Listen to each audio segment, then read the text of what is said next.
Bonjour chers paroissiens, chers amis qui nous rejoignez pour cette méditation quotidienne, jeudi de la troisième semaine de Pâques. Nous allons écouter l'Évangile, la suite du discours du pain de vie. Après avoir multiplié les pains, Jésus disait à la foule des Juifs: Personne ne peut venir à moi si le Père qui m'a envoyé ne l'attire vers moi, et moi je le ressusciterai au dernier jour. Il est écrit dans les prophètes: Ils seront instruits par Dieu lui-même. Tout homme qui écoute les enseignements du Père vient à moi. Certes, personne n'a jamais vu le Père, sinon celui qui vient de Dieu. Celui-là seul a vu le Père. Amen, amen, je vous le dis. Celui qui croit en moi a la vie éternelle. Moi, je suis le pain de la vie. Au désert, vos pères ont mangé la manne et ils sont morts. Mais ce pain-là, qui descend du ciel, celui qui en mange ne mourra pas. Je suis le pain vivant, qui est descendu du ciel. Si quelqu'un mange de ce pain, il vivra éternellement. Le pain que je donnerai, c'est ma chair donnée pour que le monde ait la vie.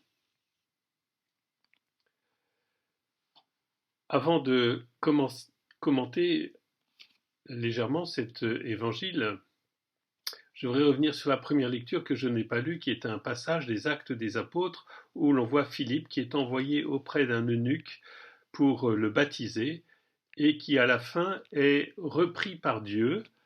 Il est dit dans le texte que l'Esprit du Seigneur emporta Philippe, l'eunuque ne le voyait plus, mais il poursuivait sa route tout joyeux. Philippe se retrouva dans la ville d'Ashdod.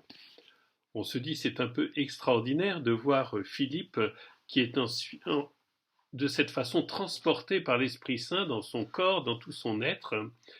Et cela me fait penser à une histoire contemporaine, l'histoire d'une grande spirituelle qui n'est pas encore canonisée, mais je pense que cela viendra,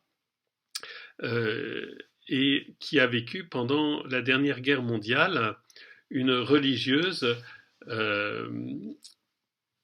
et qui a été arrêtée par la Gestapo parce qu'elle faisait de la résistance en accueillant dans l'hôpital qu'elle avait fondé des résistants qui fuyaient, des aviateurs anglais, etc. Elle a été arrêtée, torturée, et elle était prête à être déportée en Allemagne. Et alors qu'elle était dans la cour, prête à être embarquée dans le camion pour l'emporter dans les camps de déportation, eh bien, elle a été enlevée par l'Esprit Saint et elle a été transportée directement dans le couvent de Paris où elle résidait quand elle venait à Paris. Elle a été transportée, elle est arrivée dans sa chambre sans comprendre ce qui lui était vraiment arrivé. Et donc, c'est une histoire assez étonnante. Je suis en train de chercher le nom de cette religieuse que j'ai sur le bout de la langue, mais